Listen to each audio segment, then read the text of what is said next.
Welcome, everybody. Welcome to Sweeny versus Bard.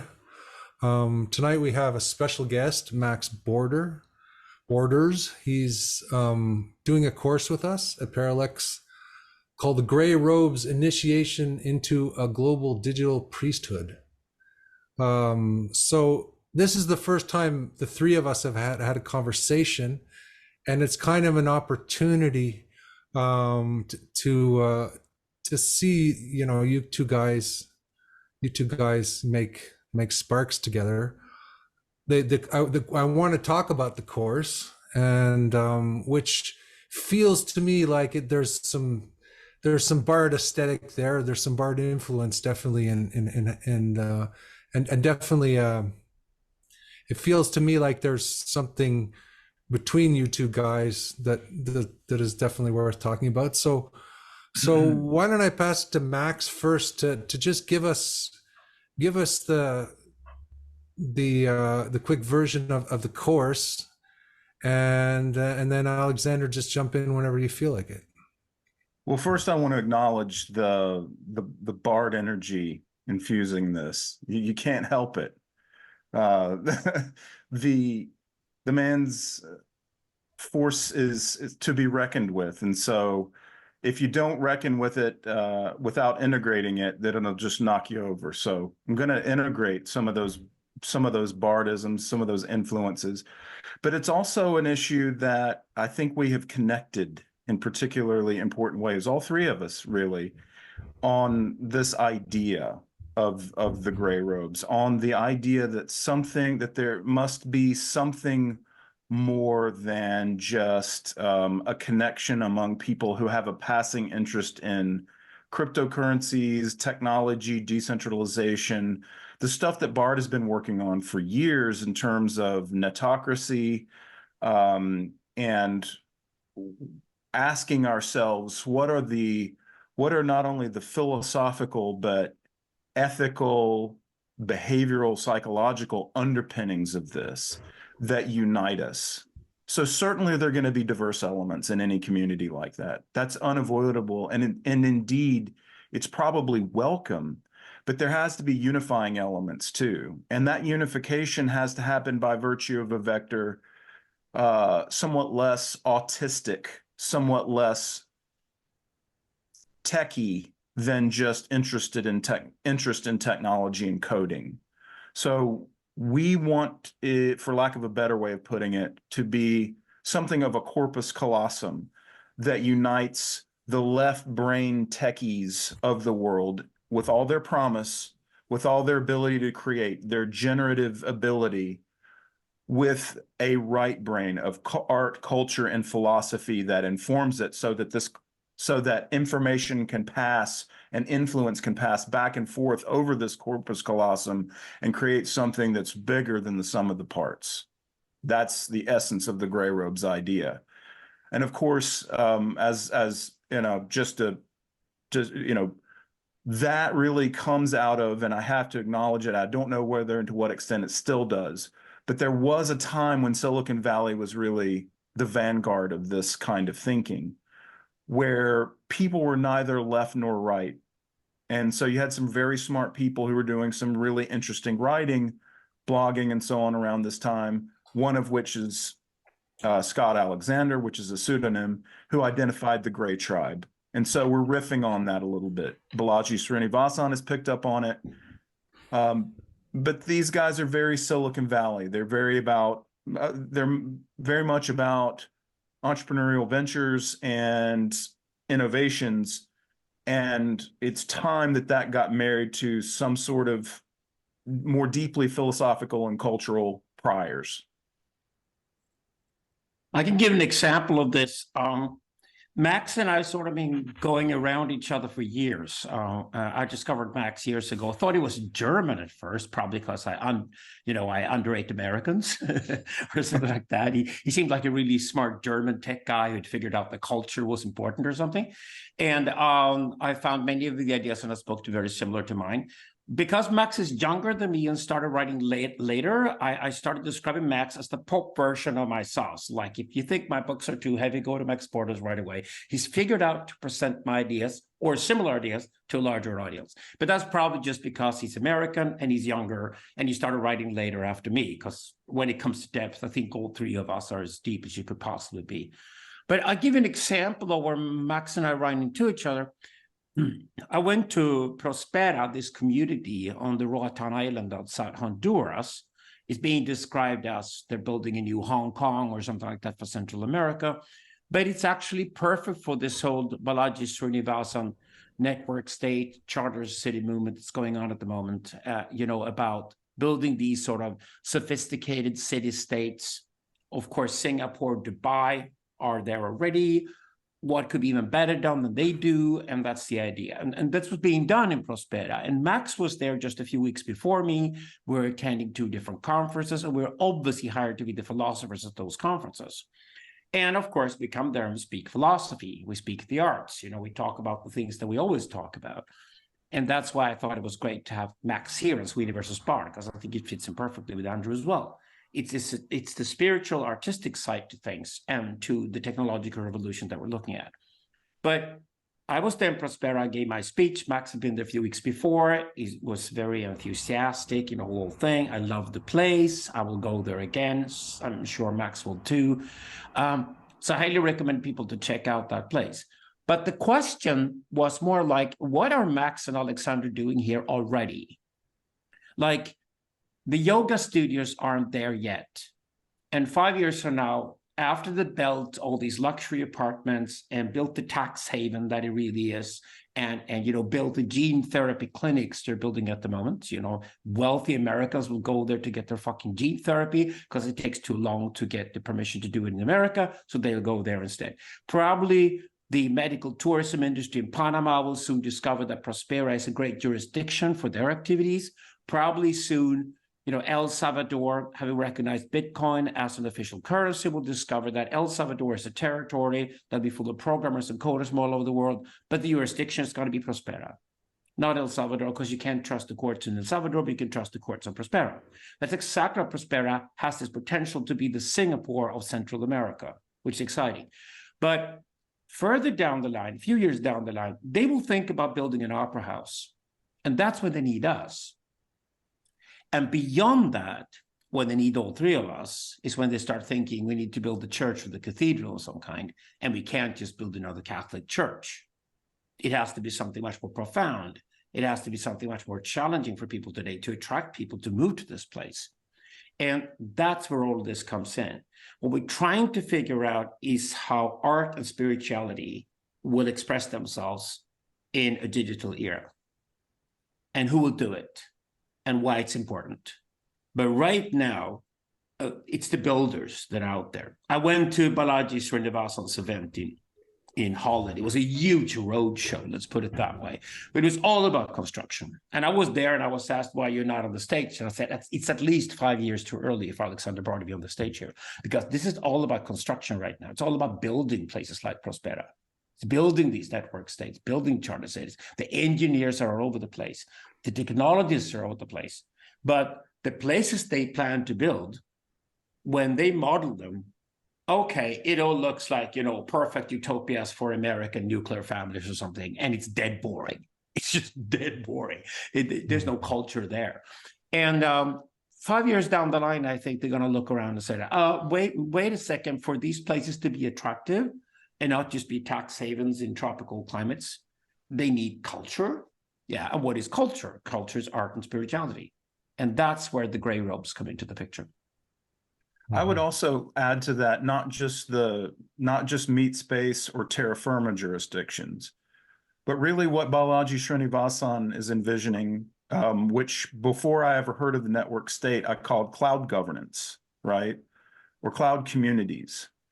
And cloud communities are forming to some degree already in what we have, but they're ephemeral and they are usually based on a set of interests. So as Balaji imagines that what happens first is that what he calls the one commandment, okay? Which is that you have to have some sort of moral substrate, something that people can rally around, that they believe in, that they're willing to live and die for, right? That at the very least would connect them in the cloud as a community and get them to be on chain together and say a DAO. But DAOs as such are just, they're just an abstraction of boring as shit, right? So we don't want boring as shit. We want something you're willing to live and die for. And if you don't know what that is besides DAOs itself because you're a nerd, then you need to, then let's present the other side of the brain, the corpus callosum, or the head, heart, and gut in alignment, if you like your Gurdjieff. And that's really what we're trying to bring to this, because we know that these guys are building something special, and we know that there are vestiges of something that are driving them besides just building it for its own sake. They're exiting something that isn't working. They are sensing that there are enemies out there, right? And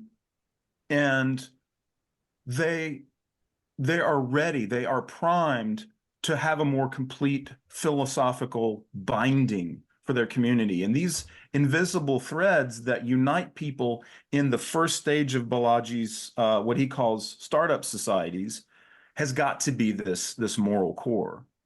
Now, Balaji doesn't give us a moral core. He says it could be whatever the hell, right? And I think he's smart to do so. He's providing us a blueprint for building network states. But now comes the time for the bards. It's time for the pamphleteers and the philosophers to come and say, here's what we've got.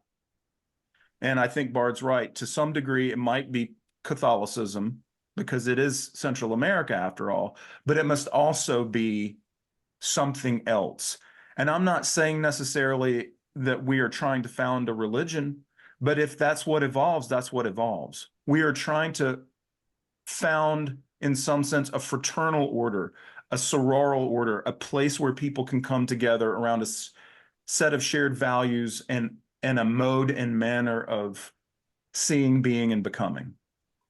I'm wondering about this question of religious innovation, because that's a very interesting question, because people try to make new religions all the time and they always fail, or that the newest religions are probably the worst religions, the cults and Scientology and whatnot. So, but I do think that religion has to be innovative at the same time. So I kind of, my feeling is like bring in the old religions and work with them as a basis, I was just going to say that. Andrew. So yeah, you're just spot on. And I'm glad you got into the conversation here, because that's what we need you. I think there are precursors to everything that happens in history. And precursors are things that probably normally would just have been marginal and stayed marginal. But because something happened, usually a huge technological revolution of some kind, like the internet, the rise of the internet, we tend to look at history afterwards like there were signs there already. Like, you go back to 1950 and you look at cybernetics, and it was like the nerdiest thing ever to deal with. And now it looks like it was the future. The people who were cyberneticists in the 1950s knew the potential of computers. They knew the potential of computers being connected to one another. They knew that would change the world forever. There were prophets like Norbert Weiner there already who figured that out in the 1950s. I figured out in 1987. I'm considered a prophet. There were people who figured that out in the 1950s. So the question is then, if you try to look at precursors to spirituality in the digital age, then the question is, why did we drop Christianity at such a dramatic level? I mean, religion is one thing you change very, very gradually. We could talk about religious reformations. They take hundreds of years when they happen. So we don't drop religions without a reason. And when we do drop them, we tend to drop them completely, all right? So if you look at Nietzsche's The Last Man, which obviously is around us everywhere today, and we look at the death of the Christian God that Nietzsche described in the 19th century, then the question is, why the hell did we start importing Eastern spirituality on a large scale after 1945? That's not without a reason. There's a very good reason for it. Women have done it much more than men. Why did we import Eastern spirituality? Because it was older, it was better, it was more grounded than whatever spirituality we had. I'm not a big fan of Christianity and Islam. I'm not. And I don't think they will last. And I think the secularization of the Christian world will happen in the Muslim world even faster. I make a big bet on that for the next 50 years. And I think the fundamentalist sort of outbreaks we have right now from Christians and Muslims around the world are just a perfect example of the supernova phenomenon. Like you explode into fundamentalism before you collapse, simply because you do not believe yourself in your own religion any longer. I think these Christian converts we see around us these days are ultimately nihilists, and they're very cynical. So I'm saying if Buddhism is the first wave, you've heard me say this before, Buddhism is the first wave, big wave of Eastern spirituality being imported. And that's where you are located, Andrew, right in the middle of Vajrayana Buddhism. If Taoism is going to be the second wave, because we got 100 million, soon 100 million Chinese people in exile who are leaving communist China because it's basically done with. They're leaving and they're taking their creativity with them out of communist China to other places in the world. And then the third wave, as I prophesied, would be Zoroastrianism. I give a good bet on that one because the Persian of the three religions is the one closest to Western culture. So we got these three coming. Now the question is, why are we so interested in Eastern spirituality? Starting with Schopenhauer, who inspired Nietzsche. Schopenhauer was a Buddhist. We would call him Buddhist today. Now, starting with that, why is the turn here away from Christianity, Islam? It's not fashions, these things. It's not just like trends. Like, I'm tired of that. I'm going to pick up this. That's not how it works. We have to have a spirituality we can believe in. It has to be grounded. And like you say, Andrew, Americans have been terrible at it. Americans have invented Jehovah's Witnesses. They've invented the Mormons. They've invented Scientology. I mean, what I call the Disney World triad of America is America's big failure. America's terrible at religion. Terrible. So at least the East invented three fantastic religions we can believe in. They were developed along trade routes. Hello, decentralization. All the ideas we have that what we're really fighting for today is to take digital away from centralization, away from the dictators and the tyrants, because they're all going to create police states if they can. We want to take it away from that opportunity and instead move it into decentralization, move power back to the people. And I think these spiritualities offer that. It has to be something credible that is both religion and decentralization at the same time. So I was thinking about just go ahead. Sorry, Max. go ahead, Andrew. No, I was just thinking about the Karmapa who came to the U.S. and he went to see the Hopi Indians, because I think there's also that stratum of spirituality in American culture which is very powerful, even though it's been somewhat destroyed, that might arise again in some kind of way. But anyway, absolutely. I'm always talking about Peru and Mexico, and certainly North American Indians. What is Camille Paglia doing today? She's rewriting the history of North America. It's a huge project. She's been doing it for years. Why? To get at the spirituality of the Native American Indians and take it seriously. That's where you have to go. You have to go deeper, deeper, deeper. You cannot invent from out of thin air to do something like religion seriously. Yeah, that I agree with. Deeper and older. Yeah. So I would slightly reframe it. I agree with a lot of what Bard says, and I've been influenced by it, certainly. For me, I think the important thing is there's an example. In fact, I heard in Bard, in your podcast with Aubrey Marcus the other day, I think it was you who mentioned Cyrus and his conquest, right? Of honoring what was already there in terms of religious affiliation of the people. We could just remind the listeners that Cyrus the Great conquered Babylon in 539 before Christ. I consider this the biggest event in antiquity. And what he did was that he shocked the world by not killing the Babylonians and boiling their children in oil, like everybody had done before him. He rather invited the Babylonians to be part of his empire, and then he accused them of not being Babylonian enough and kissed the feet of their own god. The most shocking event ever. Changed history forever. So yeah, go on, Max. Well, and then after that, I just happened to be watching a show the other night on Netflix, which is Alexander, the making of a God, I think it's what it's called as a subtitle. Alexander goes to Egypt. He's Macedonian, he's Greek in his outlook, and yet he's turned into some measure of a god through ceremonial means that prompts him to not only found Alexandria, but also to create a syncretic. So this happens again, and in this film, he goes to Babylon, and he's in the palace, in the royal palace, where his enemy Darius was, and he, if I'm not mistaken, lifts up a statue that had been toppled and wants to show respect to it. What he's doing is he's doing something that the Freemasons really got cotton onto later, which is syncretic practice, which is this idea of we respect the features of other religions and integrate them into the corpus of our organization, right? If we're going to reign. And in some sense, I think a decentralized version of this has to hold sway, right? So I'm in North America. I want to see burgeoning gray robes order in the manner that is parallel with the Freemasons. Freemasons never sought to replace religion, rather to augment or complement it. Yeah, And so it's the same origin. Here's the point. Hellenism was fantastic. Hellenism is a really good place to start to have the answers to what we're going to do today. Yes. Massive paradigm shift. The Greeks discovered Persian culture. They were completely stunned by it. Aristotle was Alexander the Great's teacher. And Aristotle basically told Alexander the Great, do like the Persians do, be Persian yourself, and then take over the Persian Empire. Because the Persian Empire had its own internal conflicts at the time, so it was weakened. And because it was weakened, Alexander the Great's army could basically conquer the entire empire. There were a lot of Persians who loved Alexander the Great, saying, yeah, let's have him. You know, I'm a Zoroastrian myself. My name is Alexander. I've been told a lot of stories about the complicated history of the Persians and Alexander the Great. But he did unite the empire and basically took over the empire, and that's what you can do.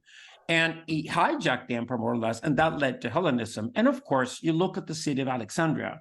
Why is it located where it is? Because Egypt was isolated, and Alexander the Great opened it up. And to trade with Egyptians, the Greeks had to have a harbor in Egypt. And he simply built the harbor of Alexandria, and it became the biggest city in the world. A trading post, again.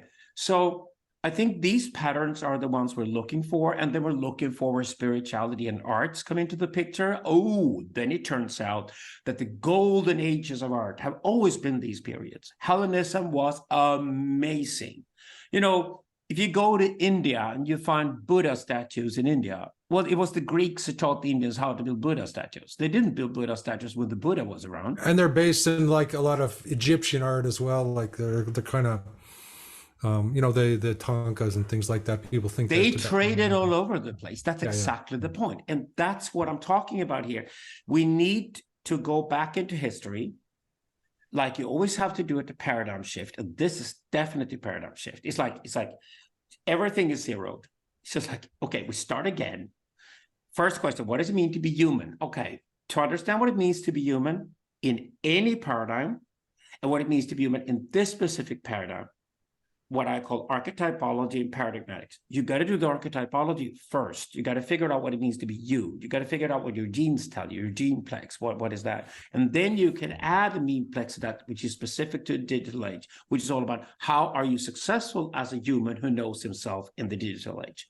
But the first thing you need to do is go deeper back into history. And then we discover, okay, the big challenge right now is that centralization is back. You can use technology to control everybody on the planet, and you can create the absolute madness of total tyranny.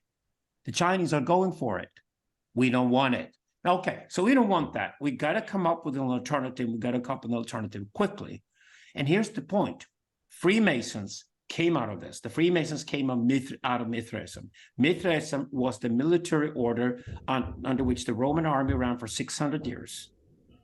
And Mithraism was imported from Persia to the Roman Empire. And what did Mithraism do? It organized men in a hierarchy where they could climb within the hierarchy, but the hierarchy was more important than they ever were. You were completely submitted to the hierarchy. And this is exactly, and I don't want to go too far away from syncretism. but just for a moment, there's a guy, Dave Snowden, who you guys may be familiar with, Yeah. who is he's a lovely guy, piece of work, but he absolutely loathes anything to do with stage theory, right? And of course, you know, people in our circles dabble in that stuff, and we see it as a framework of sorts. Now, he loves to dabble in frameworks, just not that one. But in any case, what I like about the idea of an internal hierarchy is something that is more a framework to become, because you're constantly in the process of becoming. That never stops, even into death. And this is a way that you can that you can find a ladder to your aspirational self, right? It gives us this. It's not a hierarchy that subordinates others to you necessarily, although that may be necessary for certain kind of organizational functions, but rather a way of you or me to acknowledge my humility, right? That I have further to go, that I always have further to go. So this idea of stages, this constant process of unfolding may not be linear. It may be fractal. It may come round again. It may go back to the ancients. But whatever it does, it's a process that continues, and that framework invites it. Now, You're just describing religious schools. You know, that's what they do. Yes, and that's what I wanted to ask you about Gurdjieff, Sweeny, because you're the Gurdjieff guy, and he really is, in many respects, an embodiment of East meets West syncretism. I mean, I think he's the most successful guy from my research to bring those two worlds together. You know, and very early, before everybody else. He went to Tibet, and he also went, you know, to Mount Athos. He went all over the place. He went up and down the Silk Road, you know. But he also, he kind of, his theory of the fourth way is about what you're talking about as well. Like I keep seeing what people are talking about in terms of his, you know, his formula. So you know, Alexander talks about logos, mythos, pathos. He talks about the three brains and the relationship between the three brains, which have to be synchronized, you know, in order to become fully human, and which is really what is his whole you know, very bizarre and his very bizarre and interesting philosophy is all about. So it's the relationship between these that need. So the problem he sees is that we're fragmented. Like there's some nerdy logos guys over here, and then there's some Jungian mythos guys over here, and you know, and then that's just exactly right. Total body people priest, down here that have no. Right, but they have to. There has to be they have to find a way to work in relationship with each other, which it works on the macrocosmic level, like, and the micro, you know, the body and the entire cosmos, basically. So this is what Dave Snowden hates, you know, and I have to honor him. I totally agree with him. He's chasing pillar saints, right? He just doesn't use our vocabulary, at least not yet. He's not listening too much to the people, to be honest about it. But Dave is fantastic, I have to admit that. But what Dave Snowden does is he's seeing pillar saints who are thinking of a hierarchy of spiritual awareness, where some people put themselves at the top of it. And Ken Wilber might deserve a high position as a hierarchy. The probably Wilberians, I think they deserve that high position too. They do it on nothing, you know. So Gurdjieff is the perfect point here, because he's East meets West. It's also perfect for digital. He really is. He really is. And if you take the narratology that John Söderqvist and I worked on, the logos, mythos, pathos, and you want to implement narratology and turn it into spiritual school, Gurdjieff did exactly that. That's why he's there. So also, he's not a popular sort of guy. He's not a guru because he's challenging. So you know, he's never going to be. He's a Sufi without. He's being absolutely Muslim, challenging. He's Sufi without being Muslim. Yeah. Yeah. I mean, there's a strong element of Sufism in him. People just always think that he's, because when I read his stuff, I think he's a Vajrayanist, and when Christian mystics think he's a Christian mystic, and Sufis think he's a Sufi. But he's sort of meta all of those things, and he's an amazing I think he's going to be more and more important. And I think what you're looking at in terms of this gray robes thing, in terms of finding, it's quite Gurdjieffian. Like it's aiming in that direction. It feels like to me. If you go back to the Mithraic order here, Yeah. the top, what's really interesting is the leadership. The Mithraic order was immunized against tyranny. How do you do that? Well, you recognize that you can have two leaders at the top, and they got to be in such a relationship that are completely dependent on each other and can't rule without the other guy. So they both have to be the top guy, and at the same time, there's a weakness to them or a negation to them that prevents them from becoming the tyrant. That's when I started doing this whole thing of the two-headed phallus. I discovered it was perfect in the Mithraic order, and I started researching where did that idea come from, because it works wonderfully. It's the priest and the king, or the priest and the chief. If you use the vocabulary we use, you can stay with that. The priest and the chief are the two highest categories in the Mithraic order. They're on a par. They're the top guys. But at the same time, the priest is number 7, higher than chief is number 6. Now, why would priest be higher than chief? Simply because priest is older and has more knowledge. But in return, the chief is the father of the next leaders. So what they did in the Mithraic order basically said the chief can have sons and his sons can inherit. The priest cannot have a son who inherits anything. The priest's son has to be like any other guy out there. And by allowing the chief to have a son who could inherit the leadership, you arrange that there's another guy on top of the chief who is the priest. So there's like this terror balance between the priest and chief, that they're forced to admire each other and lead together. So not a single guy can ever be the top guy in the Mithraic order. This was inherited from the Zoroastrian orders of the Persian Empire. So the idea in the Persian Empire, which was the first empire that lasted longer than any other empire ever. So you're going to do empire theory, ask the Persians. And the priest, the Mobed, the highest priest, had his own court, his own capital, and the highest king, the king of the kings, the Shah, the emperor, had his own capital, his own court. They were never the same place. But the most common way to inherit these positions was that the son of the king of the kings was the next king of the kings. The second son became the next Mobed, the next priest. The priest never had any sons. And the whole idea the Catholic Church inherited, the priests should not have children, was exactly a way of giving them the ultimate power without then constructing a family and having sons who inherited their power, which is actually what corrupts the system. So the pointer is that by keeping the two most prominent things that are attracted to power, which is like, I'm going to inherit the whole thing and I have my sons inherit me and afterwards. And the other one is that I'm just going to be the most knowledgeable person out there to conserve the community the most. By having those two things separated into priest and chief, you have a leadership and you start immunizing against tyranny. The tyrant is therefore always the guy who wants to be both priest and king at the same time. We must always stop that. And they did it within the Mithraic order. The Freemasons had this, it was completely ingrained in the Freemasons. You never find a single leader in the Freemason lodges ever.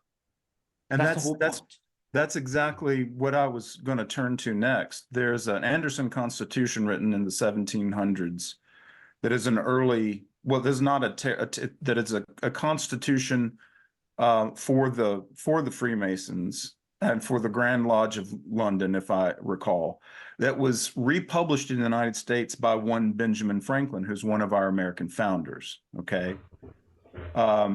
Now, all of the signatories of the Declaration of Independence, with the exception of a couple, were Freemasons. It seems to be, bizarrely, that Thomas Jefferson was not, although he would have been perfect as a Freemason. And I admire him very much. However, this idea of the priest class, the Freemasons as the priest class, as the higher phallus, animates American history to a degree that a lot of people don't realize. It also, and it definitely here, but here's what happened in 1850. The Grand Lodge of London revised the Constitution, the original Anderson Constitution, to go against rebels. And in going against rebels, they pulled the Freemasons into the imperial order, right? And so the Freemasons began to become handmaidens to the imperial order. Now, one could argue that that's good or bad, depending on whether you're an imperialist. But when you have very important people in India under the British Raj becoming part of the Freemasons, they are joining the priesthood, which is higher in some sense than the power structure of the Raj itself, except in London. So I get what you're meaning, and it's exactly what happened. And of course, now the Freemasons are losing their power. They're freighted with too much other stuff for a modern society.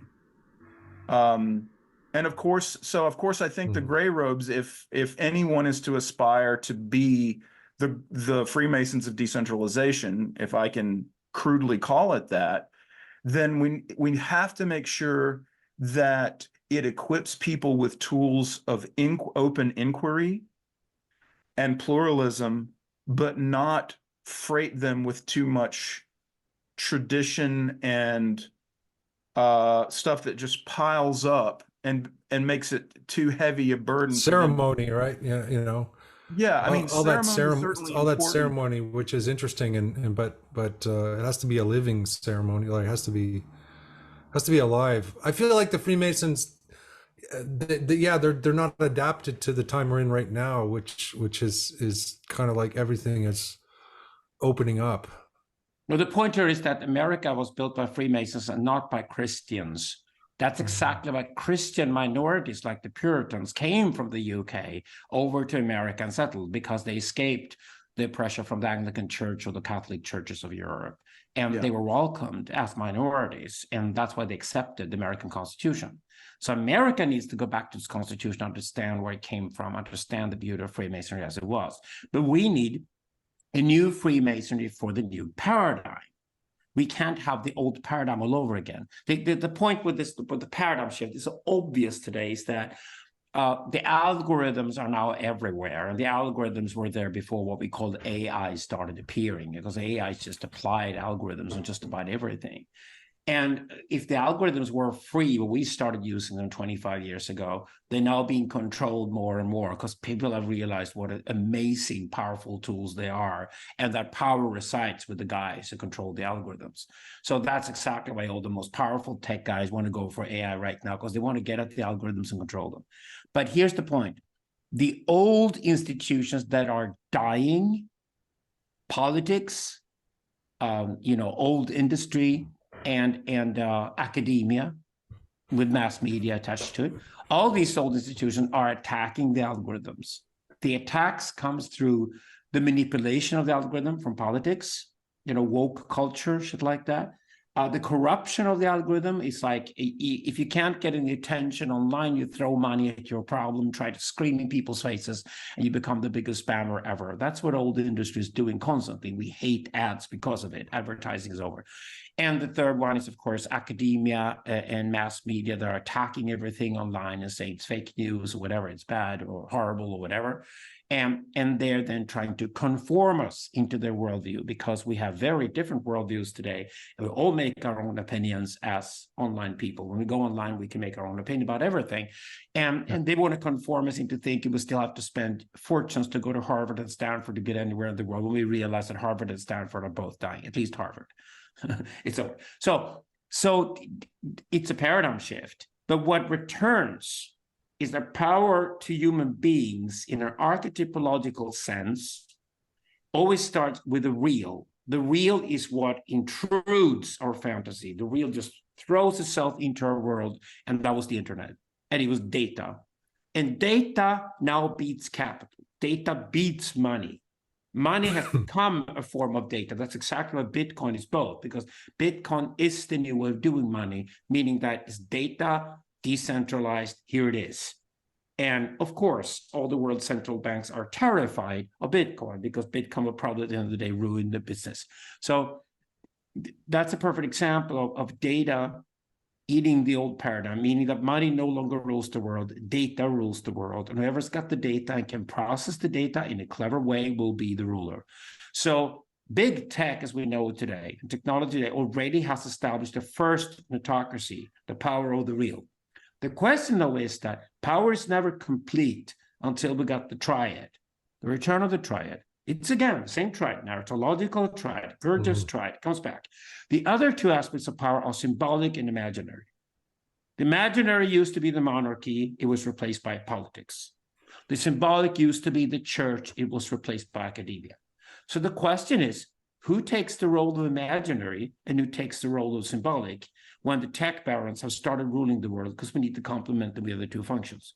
So we let the tech barons go off. Balaji Srinivasan is one of them. And now they want to build these city-states. Perfect. It's a new dark ages. Why not? Because dark ages are decentralized. So let's go for that. But they're going to need an architect. Where does symbolic and imaginary come into the picture? That's the question. Sorry. I'm sorry to jump in. I just so I'm getting the sense that these guys who have all this incredible technological power and the paradigm shift, in a way, they're quite ignorant in a lot of ways about life because they are so incredibly, mechanically, they're just hyper engineers, right? But they need priests, they need artists, they need people who are going to help them build something, beautiful, at least, if they're rather than just more, fast, powerful machines, right?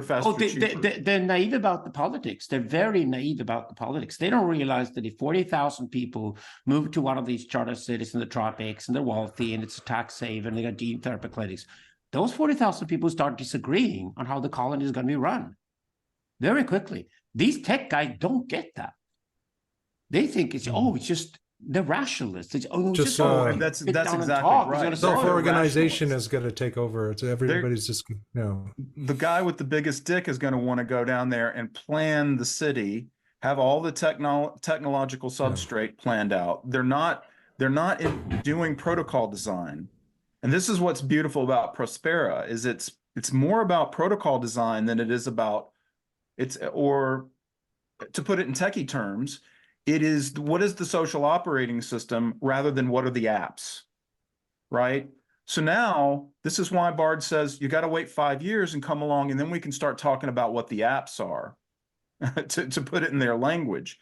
The apps are, okay, a cultural fixture, a spiritual fixture, a fucking yoga studio, whatever, right? These are the apps that get plugged into the social operating system that they're developing.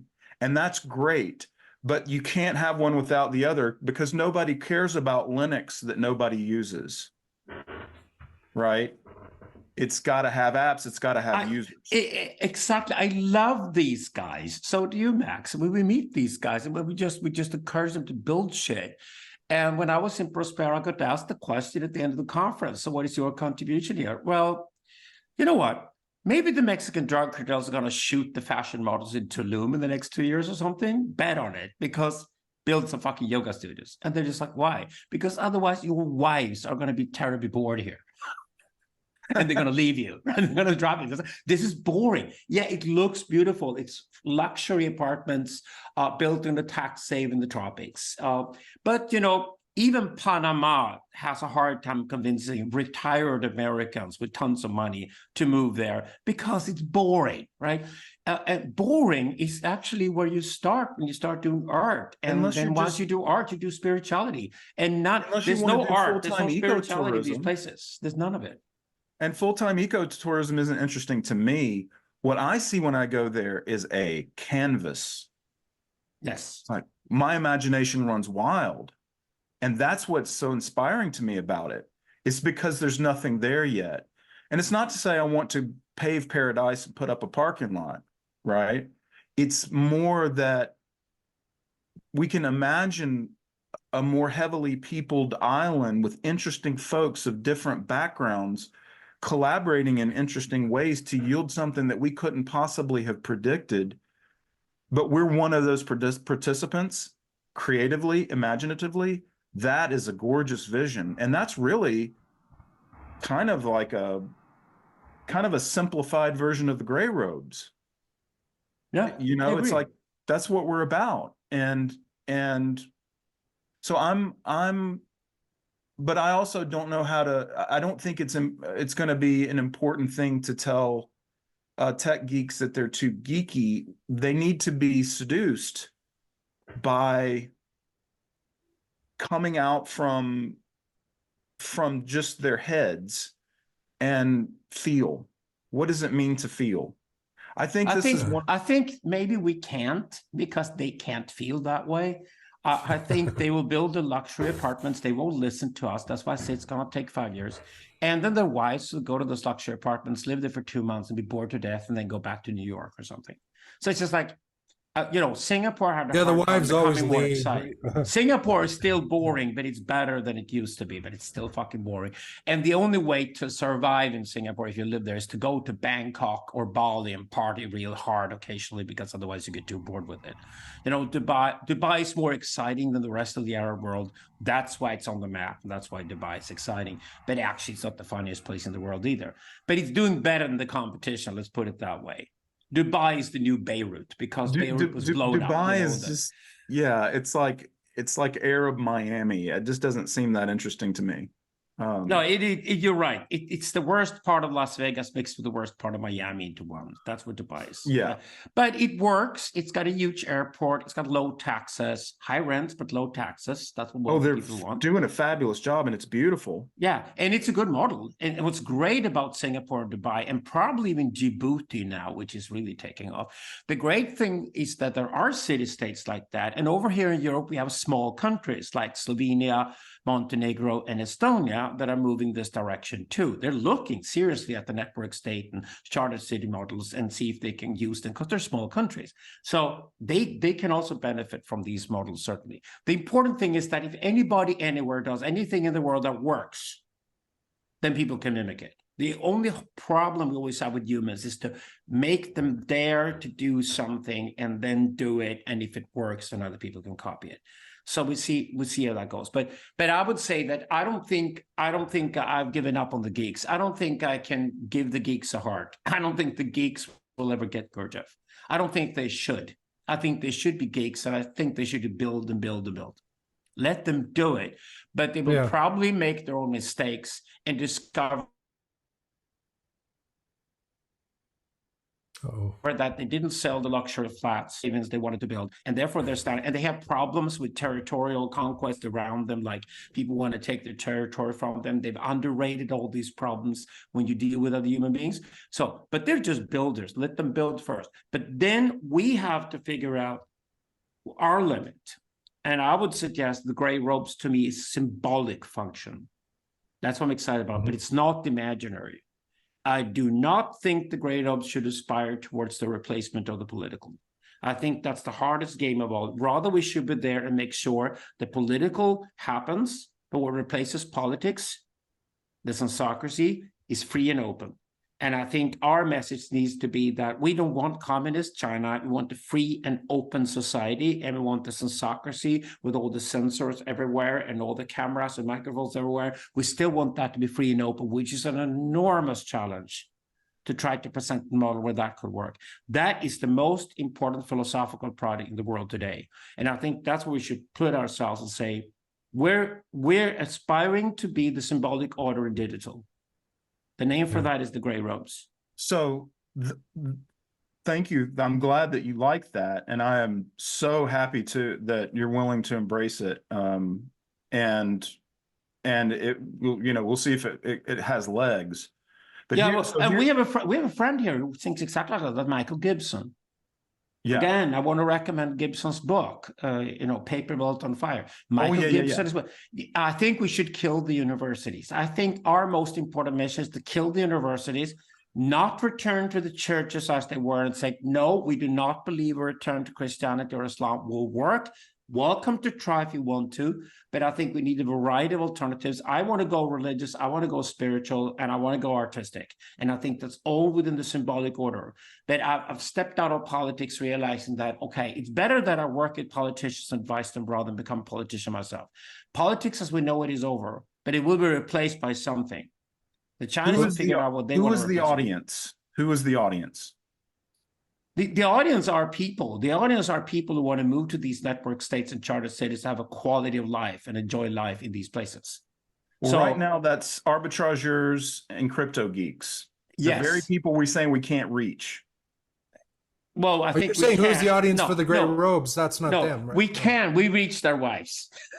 Put Their that way. wives, yeah. We reach their kid. We reach people around them. And the thing is that, you know, when I said in Prospera, you need the yoga studios, the girls in the room cheered me and said, he gets us. Yeah. Because they married the geeks because they love their fucking geek husbands, but they want the fucking yoga studios. Spirituality usually starts with women, Yeah. right? So women have already switched religion in the West. Women have left Christianity on a massive scale. Women have built yoga studios, spiritual centers, retreats everywhere.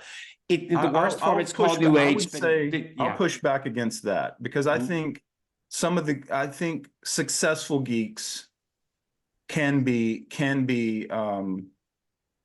find this attractive.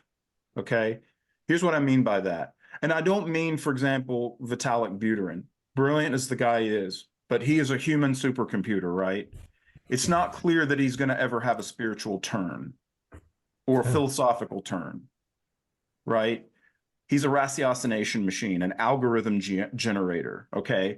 But there are a lot I'll work on Vitalik. We do explain the Gray Robes mission, so I'll work on Vitalik. That sounds great. But someone who has created their software, had their company, is successful, has a little bit of money, is seen as a leader and is admired, and they want something more. They're going down and they're doing ayahuasca ceremonies because they're looking for something more and they're discovering it. Okay, now what? The gray robes are there, right? It's that group.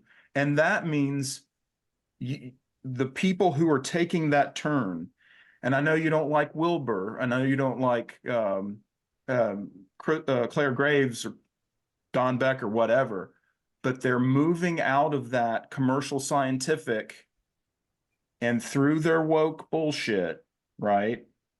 Their feel-good egalitarianism into something else, something more complicated. They're ascending spiritually, and they're trying in some sense probably to be, and I think this is a great point.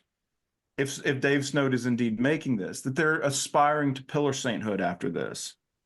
But we don't want that. We want them to be embodied second tier. I like integral, okay? And I think as long as it has the Gurdieffian, if that's a word, embodiment aspect to it, the head, heart, gut alignment, where your thought, word, and deed practices have an effect, a ripple effect from the enterocosm into the exterocosm, then that's exactly what we're looking for. And those symbolic Silicon Valley successful folks can be exemplars of this, not in a culty kind of way, in a practitioner kind of way, in a No, wait. Beautiful You think this is way easier than it is, Max? I want to go back here. No, I don't. No, I don't. No, Andrew. Andrew. I got something for you too as well here. So, Andrew, you know how hard it is to convince people to go down the Varana path, and a few people actually do it, right? Yeah. No, I would say that's exactly what I was thinking. Alexander was thinking. Gurdjieff would say, bless people who don't have a soul. They just don't have a soul. But the gray people are interesting because they have they're developing a soul. So the gray people are rare. You're not going to convert them. I wouldn't try to convert them. Okay. So then convert anybody. I would say that they could be drawn into the gray, but yeah, I mean, Gurdjieff would say conscious suffering. Who wants to buy that, right? Who wants to go in that direction? People just want to have fun and get the latest toys, right? Well, that's what people want. But what I'm worried is how many people are going to go on the spiritual path? That's not. Yeah, I think Alexander's right here to push back. Are we the only members of the priesthood ever then? No. But they're not members. The tech barons are not going to be members of the priesthood. They're all like Vitalik. Every one of them. You don't go after them. The point is that they will eventually, when they have failed when they've dialectically failed at certain projects, they'll discover, okay, I will fail at this. I'm not good at this. I have to outsource this to somebody else. And then they'll start looking around. And that's what I mean, 5, 10 years down the line, they start looking around. Who did their spiritual journey properly and who was terrible at engineering, but it was really good at spirituality? Because if you want to foster a tech baron to become a spiritual person, you're fostering a tyrant. You don't want to do that. You want them to realize they cannot be what we are. Just like we recognize we're not what they are. I'm not Balaji Srinivasa. Not by far. I'm not Vitalik Buterin. I have no aspiration to be. So they should never, ever even think of being gray robes. What if they want to be? Exactly. Then they're tyrants probably coming. The question is, why would a tech baron have that personal side to him? Why would they have the personal quality? They're obviously built, archetypologically built, to be engineers, to build shit. Don't aspire to have them. They have to fail. This is the problem. The problem with Christianity, you know? The problem with Christianity and Islam was that they went for missions. They went for winning souls for heaven.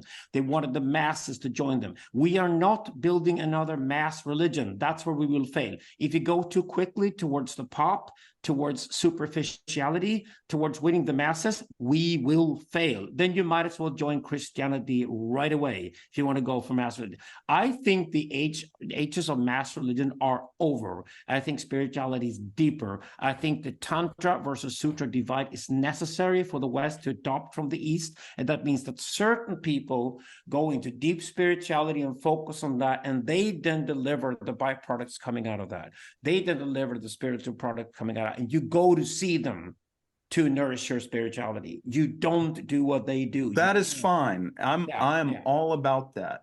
But we started this conversation with you talking about the haste with which this needs to happen because the world is being sinoformed as we speak. Yes. Right? And I feel that sense of urgency.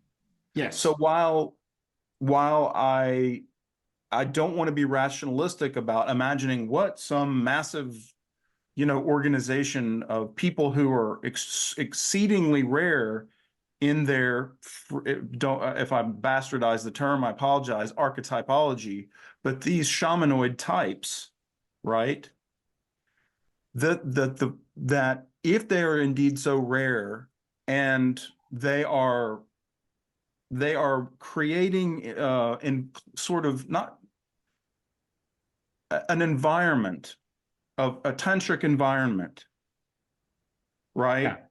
For this, there's got to be a mechanism for this to effectuate outward in the manner of the Freemasons, such that it is a countervailing force to the rapid sinoforming that's happening right now. Okay, so what is our great card? Our great card is that we do freedom, spirituality, and art. And China won't do that. They'll be terrible at all three. So to get at great art, you need spirituality before that. Is there interest in spirituality in Silicon Valley? Yes, there is. Psychedelics open that door. Again, psychedelics is anti-Christian. Again, there are a few Christians out there who try to unite Christianity and psychedelics. Good luck. You're going to have a horrible time trying to do that. So it turns out that psychedelics could be unified with Peruvian, Mexican, Persian spirituality, for example. It's applicable to Buddhism and Taoism too. So yeah, so which religions do you pick if you have a great psychedelic experience alone or with your wife? If you're a tech baron, you pick one of those religions. Okay, you formally join one of those religions, you have a psychedelic experience, you come out of inspired out of it, and because you're inspired, you innovate and you're a good engineer. Okay, so that turns out that type of spirituality will not be accepted by communist China, but it will be accepted and embraced by us. Okay, so prior to that is freedom. A new report came out today, the day we're recording this conversation, that show that London is now full of cameras and microphones absolutely everywhere, and the British police are bragging about arresting people constantly for all kinds of things. And the Brits were just terrified and realized that America stopped this a long time ago. This is unacceptable in San Francisco and other American cities. London is the worst place in the world if you want to get away from surveillance right now. London is horrible when it comes to surveillance. That's a shock to the Brits. It just happened. That's the police state. Okay, Do the tech barons want to be free? They built their entire fortunes on freedom. They built their entire fortune on entrepreneurship, on being able to think freely and create. So they're with us. So they're with us with the values. That's why I want to do philosophy first and state, this is what we need. We need a free and open sensocracy. It sounds like a contradiction in terms, and it is. We want both the cameras and the microphones. We still want the freedom and the openness. We want a lively debate on where we put the limits to the surveillance system, because we need to keep freedom. Without the freedom, we're done. Now, we present this case. The tech barons, all the guys, will come on board with our spirituality and think we're great philosophers. We'll become the thinkers of the tech world. That's exactly what we aspire for first. First card, freedom. Then we discover and we say, okay, that psychedelic trip you did at Burning Man last year, you won't do it in a society that if you don't go with us. Spirituality, that leads to great art, which is that the places we will create, the societies we will create, will have great art in them, which will not happen in tyranny. Tyranny is banal. Art is awful. You know, it's Hitler hating the Jews of Vienna for creating great art because his art is miserably boring, right? So the problem is that Hitler and Stalin are boring. That's their problem ultimately. We are artistic and we're pro-art. That's exactly why our model is better. So I think what we need to do is to be specialists on what we do, the way the engineer specialists, but we don't want the engineers to be us. I think we should say that, no, you're a fucking great tech baron. Join whatever tech baron society you want, but don't join the Grey Rose. Let's keep that symbolic order privilege to ourselves. And that's how we gain respect and they understand the value of having us close. Yeah, I was watching the Social Network again thing with Tristan Harris and all those guys basically in one of my courses. And there's a bunch of people at Silicon Valley just seem very repentant. You know, they seem like they're approaching spirituality. They seem like they're like, what the fuck? They don't seem satisfied with the world that they're in, you know, and that's perhaps a gray person, right? Somebody who would fall out of, you know, the Google hierarchy or whatever, and find spirituality in some kind of way. I think there's a lot of people like to kind of fall out of the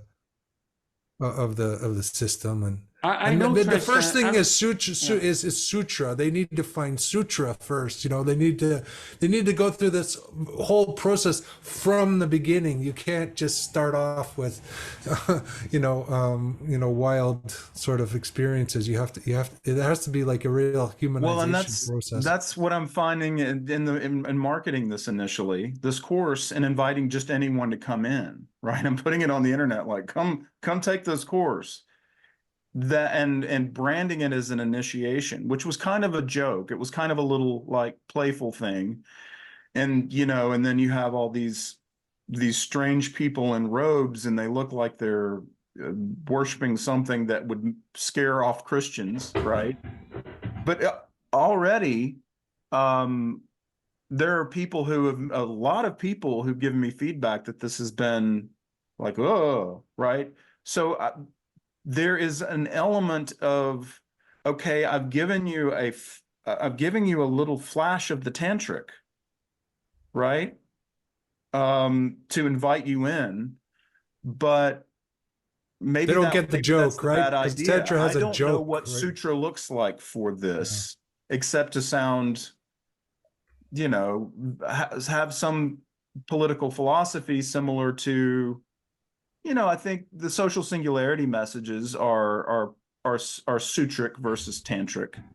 But a lot of the course material that I'm working on now, even though it's probably kindergarten for Bard, is tantric in its orientation. It's tantric training wheels for certainly. I mean, but you say there's going to be tantric elements to it, and eventually you get there. That's how you build it. That's the best way to build. So is my philosophy, by the way. But what you're doing is you're basically saying, first of all, you got to have a functioning society, and that functioning society has certain values that we fight for. One of them is freedom. Okay, so to have a free and open society is a value we share. That's sutra. Then you do whatever it takes to arrive at the free and open society, because otherwise you can forget about your tantra. It's not going to happen. That's the foundation. And I always say there's certain archetypological values you also have to have. Like, it's got to be a nice place to raise a family and have kids, because otherwise there's no next generation to begin with. So you have certain values that return in any culture that makes it civilized. Those civilized values have to be there. That's the sutra. Then beyond that, it's like, what do we do? How do we deal with the forces of nature and the forces inside ourselves, even the forces of culture, if you want to call it that? And how do you tame them? And how do you use them in a controlled environment, what we call agitonology? And that's the Tantra. So the Tantra has to be there. And this is exactly why I'm saying the problem I have with Christianity and Islam is that they always come back and go after the Tantric eventually, call it sin and ban it. They just can't handle it.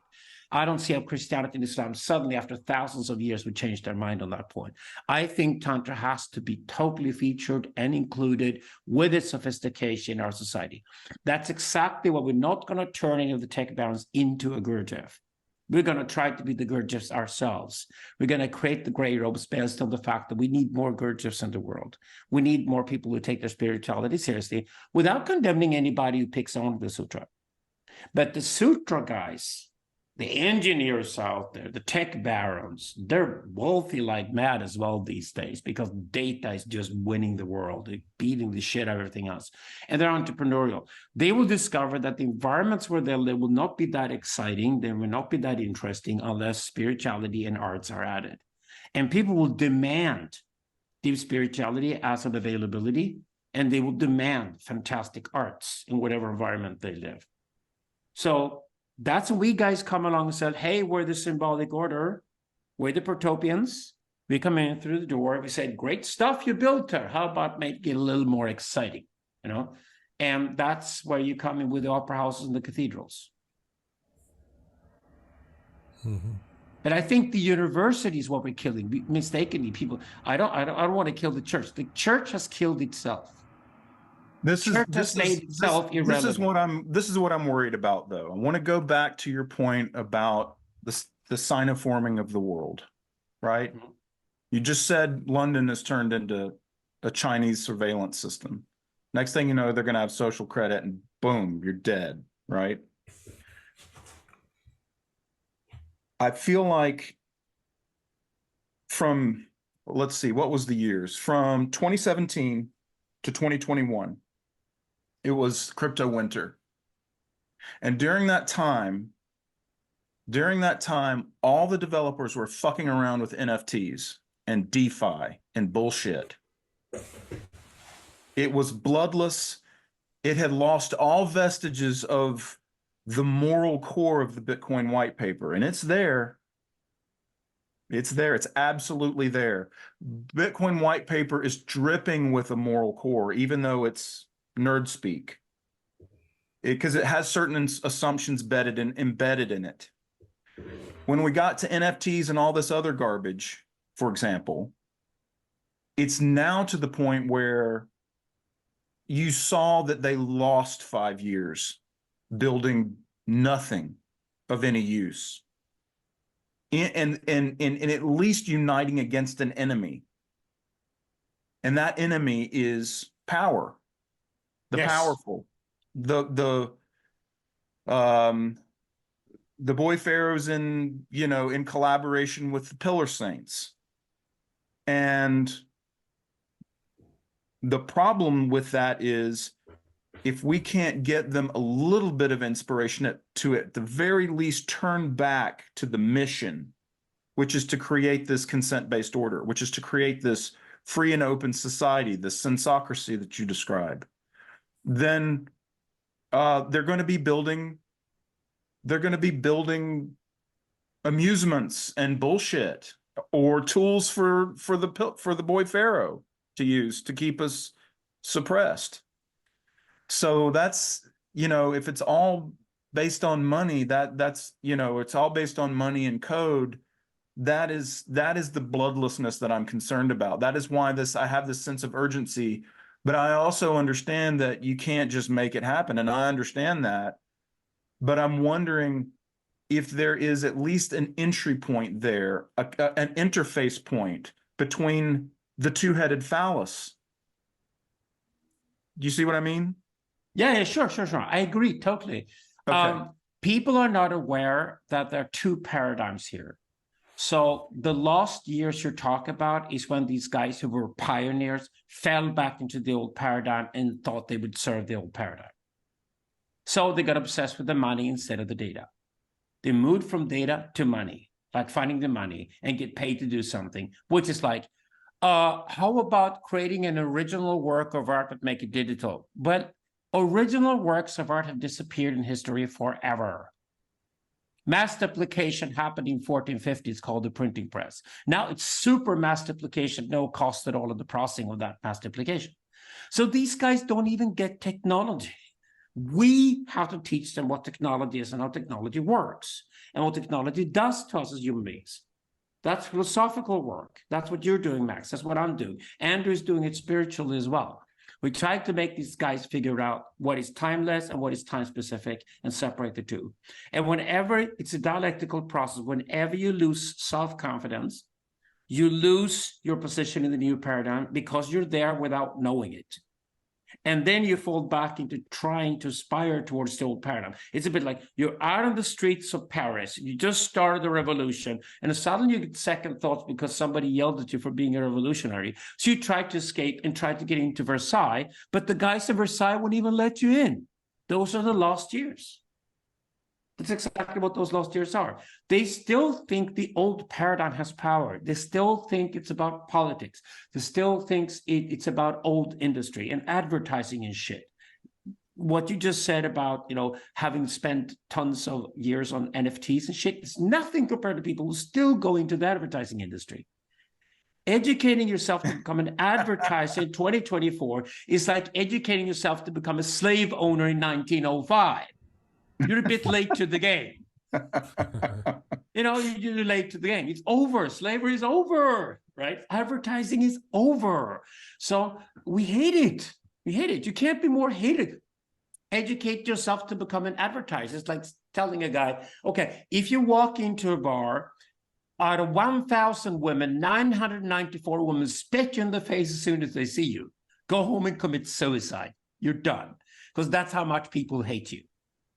Advertisers are even more hated than slave owners when we think about it seriously. So, because we hate spam. So they don't even understand the new paradigm. We have to do all the work we're doing. Max, you're doing it too. We have to do all this work of going through philosophically and try to understand what the new paradigm is like. And then we have to say, it's not even formed yet, but we know it's going to happen because data has taken over the world and money is now secondary. Attentionalism has taken over from capitalism. None of us looks into the wallet first. It's still about the money. No, it isn't. Money is secondary. The first thing we do is look into our calendar.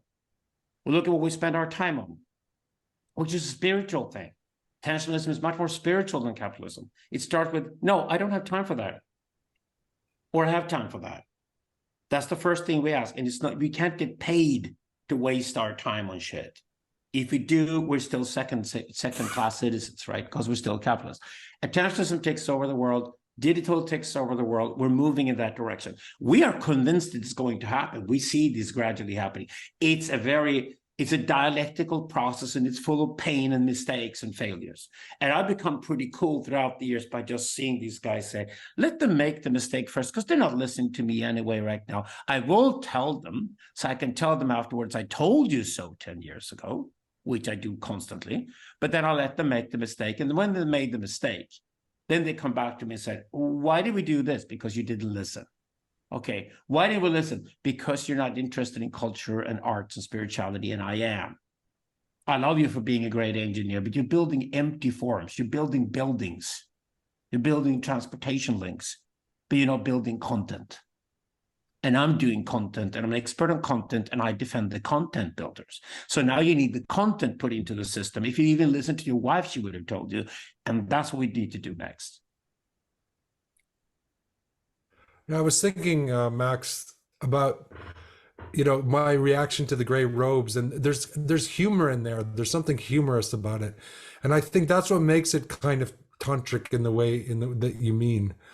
The fact that somebody might say, oh, this sounds like a cult, when you know that that's not the guy you want, because they don't get the they don't get the artful, ironic, kind of joyful humor of the whole mission. Oh, we want the guy who says, "Oh, it's a cult. I want to join."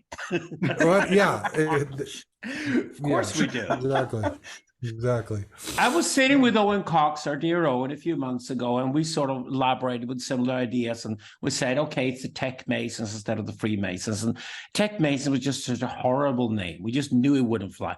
And then you came along, picked up something with Scott Alexander, twisted around Max, and we owe it to you. You invented the Grey Robes. It just stuck.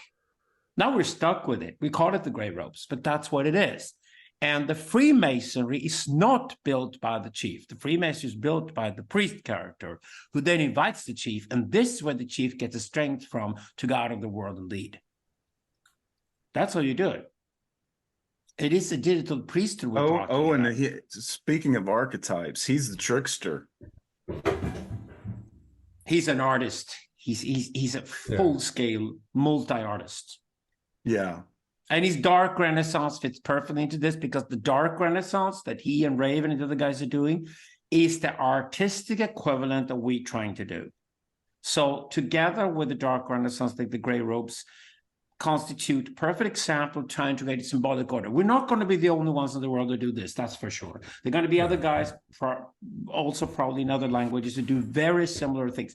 This comes naturally after the tech barons have taken over the world. The tech barons have started to look around for, maybe we should add some culture to our fucking fancy skyscrapers we're building, right? Yes, you should. Yes. We're here.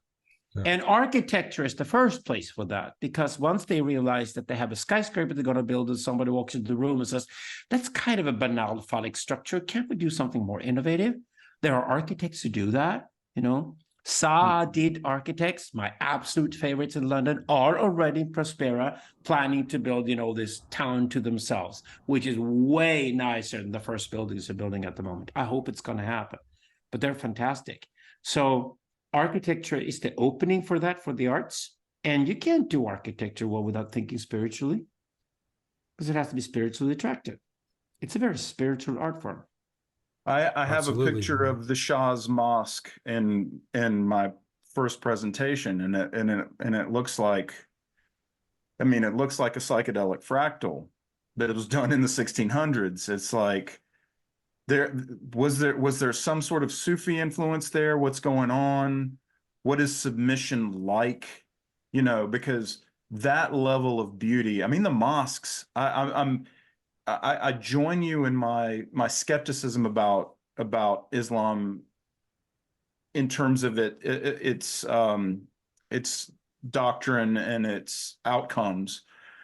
But I look at these mosques and I wonder, has anybody created more beautiful temples? It's really They're hard. fantastic. I love Eastern architecture in this sense, because they take spirituality very seriously. And Eastern culture always makes the temples are their ultimate buildings. So I'm sure Andrew did similar things. I've done the Zen monasteries of Japan. I've done the Zen monasteries of Korea. Taoist temples, of course, loads of them in China, and then the fire temples of Iran.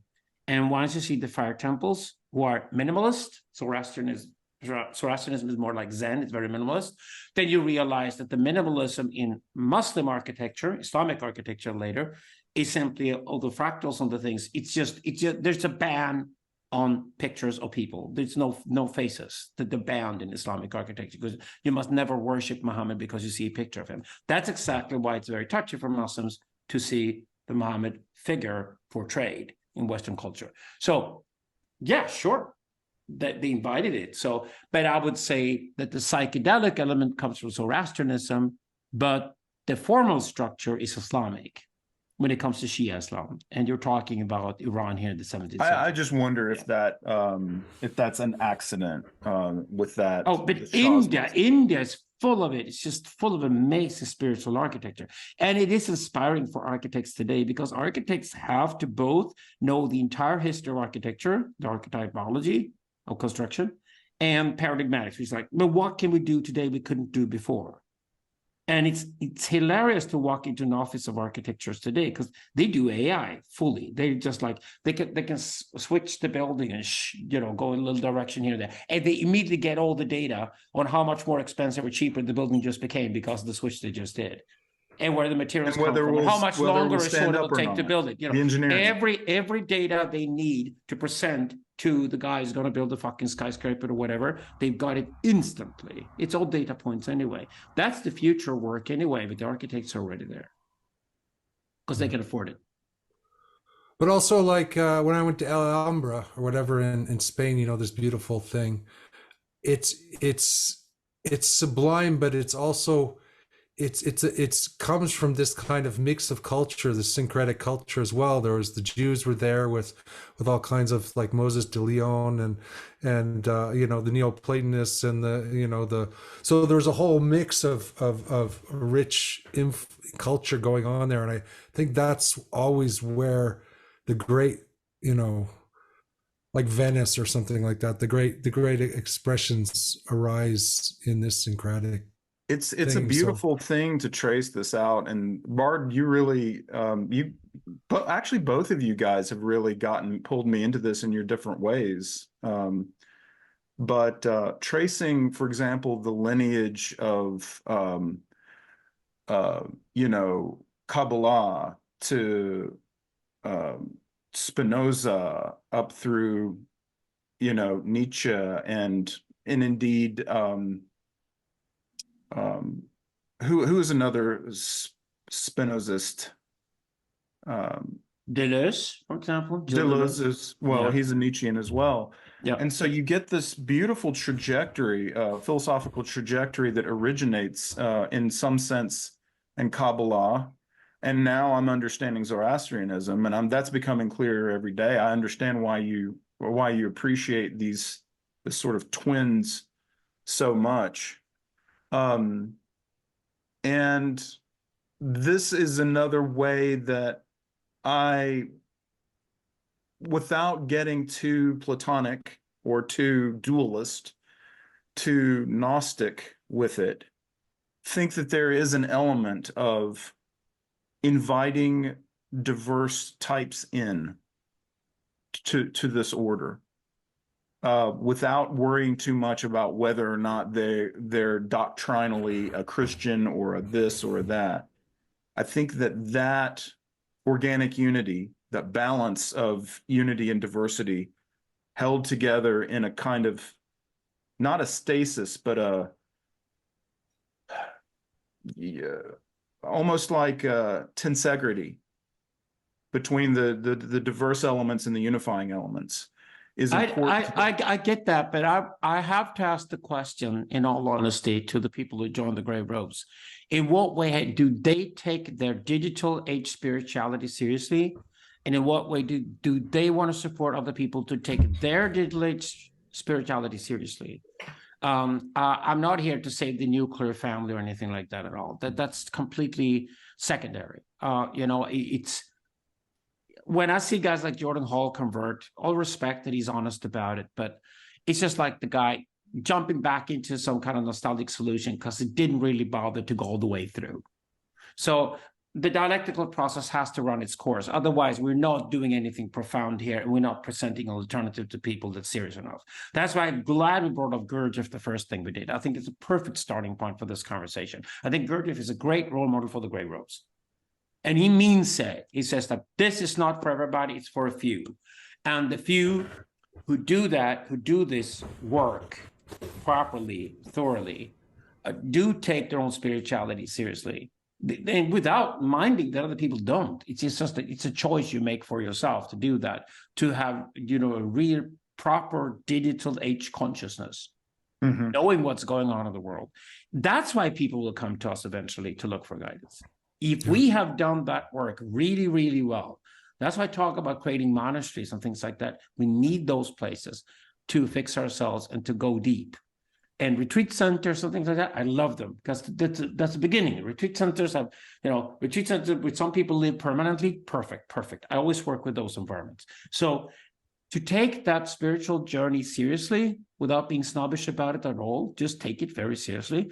then you are the go-to person that people go to when they run into the crisis eventually, their own personal crisis, have their own transitions and their own transformations. And I wouldn't go too wide and say, we accept this and this and this and go to credit early, because I don't think people would take us seriously if we do. No, then it becomes a Unitarian church, and who gives a shit about that? Exactly. Unitarian churches. That's exactly what I want to avoid. Yeah, that's not what I'm saying. Yeah. What I'm saying is people who want to really go through the process that I think you would call dialectic. Yes. But the dialectic is an interpersonal, is a personal and inner process as well as an interpersonal process. Absolutely. Yeah. Yeah. Well, our new course with Luke is interesting how Luke is framing it. It's like, how do we create a kind of symbiotic intelligence in a group, you know, in the internet age, right? That is doing the work, right? This is what Gurdjieff calls it, the work. So the work means the deep spiritual work. It doesn't mean, you know, digging your garden. It just means, you know, the real deep spiritual work. How do you do that with a bunch of people, you know, in the digital era? I mean, we have to ask that question, and we have to figure those things out, right? I mean, so I think that is kind of the frame of what you're doing as well. I sense, Max. There are going to be people who think they're going to be the Jim Ruts of the world who are like, as soon as someone says metaphysics, I'm going to get my pistol. Right? Yeah. Yes. He's a super just like enlightenment science kind of guy. Spirituality to him is woo-woo bullshit. Get my gun, right? And then on the other hand, you're going to have people who are super pillar sainty and imagine that they are just noetic beings who are inhabiting these bodies, right?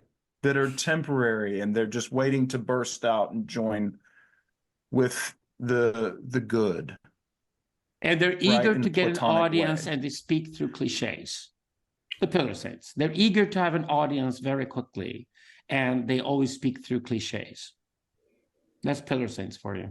But I think that there needs to be a synthesis of these two types, and the gray robes represent that. And it sounds to me like Gurdjieff is an exemplar of how that might look. Maybe not a synthesis. I don't know. I'm not sure if it's necessary. Again, like a guy like Jim, we all love Jim Rutt, and he's what he is. He's great at what he does, and there's no converting Jim. He's way more spiritual than he admits. And he is probably very spiritual in his own kind of way, anyway. So I agree. So I don't want to synthesize anybody necessarily. I mean, I don't want to commit to, like, by way of doctrine or dogma, committing to the idea of metaphysical spookies. No. The thing is this: you avoid the pillar saint and the boy pharaohs of the world by finding people who say that I want to go for priesthood, or I want to go for being the chief, and I want to do it by appreciating what I'm not when I find it in others. Mm-hmm. That's how spirituality starts. Spirituality starts with me really admiring other men for having things that I don't have. That's a lack you were talking about at the beginning. That's very profound. It has to start recognize your own lack, and then appreciate other people. Wow. The narcissists will never admit to have any limitations whatsoever, because they'll go after anything to get attention. The exact opposite of the narcissist, the guy says that I admire people for having qualities that I don't have. I know I don't have that quality. I know I'm not good at that. I have no ambition to be good at that. I love the fact that the brother of mine is good at that, and I'm not. It starts with that admiration. Men's work starts with admiration, training that. And that's how you avoid becoming a pillar saint or a boy pharaoh, because the pillar saint kills the boy pharaoh, and the boy pharaoh kills the pillar saint. Now, if they work together, they become priests and well, that's what Max meant. That's how you avoid that. Yeah. Because through their limitation, they go through the dialectical process, they do the spiritual work for themselves, and then they can be the priest and the chief. And the priest leads the spiritual work, and the chief leads the rest, right? Just in the pragmatic sense, when you have an organization of any sort, like especially a company, and then most organizations are going to have profit, that is revenue in excess of cost. That's what it means to live as a company or an organization or a nonprofit or anything. You have to have revenue in excess of cost, or you're dead. When you have an organization like that, people collaborating for revenues in excess of costs, you do need that people who are more head oriented, people who are more heart oriented, relational, and people who are more gut oriented get shit done. If you don't have that, then you got a bunch of abstract onanists, which I can tend to be that. You know what I mean? So I know that I have to partner with people who can get shit done, or I know I have to find it within myself, even though I hate doing it. Dotting the I's, crossing the T's, paying the bills, calling that guy so we can make sure we have an event space, whatever, right? And so it's not merely that, it's trying to achieve that alignment. And I think shamanoids understand that head, heart, gut alignment is important, even though they're primarily head, heart, right? Yes. That you're gonna have to tag team with the sovereign to really get stuff done. And so I'm trying to imagine what that tag team looks like. That's why I wanted to be there when if I had known Balaji was really going to be there, not show up via Zoom, that I might have gone down to Prospera this time, right? So that I could have a conversation with him about this part. Maybe it's not time. I don't know. Maybe No, the conversation is coming, certainly. There's so many connections here, so that's certainly going to happen. Yeah. Balaji will be interested, I can assure you that. So don't worry, that's going to happen pretty soon too, because he's going to get worried, but he runs up against the wall with other people around him who are less spiritual than he is, and then he's going to understand he needs more of it rather than less of it. I'm totally convinced of that. You can't really achieve anything big time unless you both do real, symbolic, and imaginary. You got to have a complete netocracy in this case. We only have the first netocracy today. That's big tech. Now, my pointer is that when I say monastery rather than academy as a starting point, it's that you really work Monday to Friday and you need to make your profit because you need to pay your bills. Money is unavoidable. But you work Monday to Friday preparing for Sunday. And Sunday people come to you. The Sunday Mass is really the other version of going to see the shaman in the forest if you're nomadic. That's when you sort out your things. That's when you hear a story that's bigger than you. That's when you hear that, oh, the meaning of you going to work Monday to Friday, making this money. There's a meaning way beyond that. This is what Jim Rock is missing. There's a meaning way beyond just making the money out of work Monday to Friday. And here is what it is. And this story I'm telling you is credible in the age where you're there. That's why we can't go to church, Christian, on Sundays and hear about Christ on the cross and all that, because it makes no sense any longer in the digital age. That's 2 paradigms ago. That's feudal. Christianity. That's why Jim Rutt went all in on Game B. Yes. Game B is Pillar Saint. He is spiritual. That's the whole point. He wanted to create spiritual communities called Game B communities. Exactly. Yeah. He's spiritual. So the trick is that we will work both Monday to Friday, but actually our presentation and our interactivity with other people is on the Sunday. That's when the gray robes come into the picture. The tech baron speaks Monday to Friday. He speaks to his corporation. He speaks to his business. He speaks to his shareholders. He speaks to people who invest in him and want to make money out of it. It's in Prospera too. Those guys who are on Prospera want to make money. It's a corporation they're running. But they are the top guys Monday to Friday. But what the hell do you do on the Sunday? Oops, they haven't thought of that yet, haven't they? Well, people are pre-programmed deeply, biologically, archetypologically, to want to go somewhere on a Sunday and get spiritual nourishment. And these guys can't do it, and you can't do it with the old stories. You need that new story, the new combination of classical, which is, in my case, I think Eastern spirituality is a much stronger card to start with. The Silk Road tried also being our alternative in the sense that it's the religions of decentralization. If you're going to go for old religion and try to renew them and renovate them and use them again, use the ones that preached decentralization along the trade routes. Much, much better if we're going to do decentralization fundamentally as a concept. And Gurdjieff said you need a school. So yes. Yeah. So that's what those kind of religions are. They're schools. They're not just monolithic organizations where you get a bunch of propositions about what truth is, and then but you're working like you're really working on yourself. You're really doing the work, but you can't do it yourself. You have to do it within. Sorry, I keep. No, I don't want to interrupt you. That's what I don't want to do. I'm just excited. So yeah, you go. But the Gurdjieffian fourth way it's an impossibility within the community. And that's exactly what we call it in narratology. We call it a sort of dialectical deadlock, when you realize that you need both logos, mythos, and pathos for the community to function. And you need to teach people that these three things, these three ways of doing narrative, are irreducible to one another, and there's no hierarchy between them. There are three different hierarchies.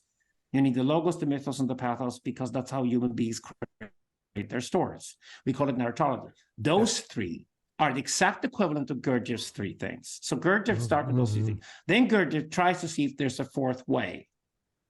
He sets up this pursuit of the fourth way. I think it's perfect for the digital age because we're doing technology and new innovations. So their events are happening. Technology is now, it's now developing so rapidly that the things I said controversial 25 years ago are not taken for granted.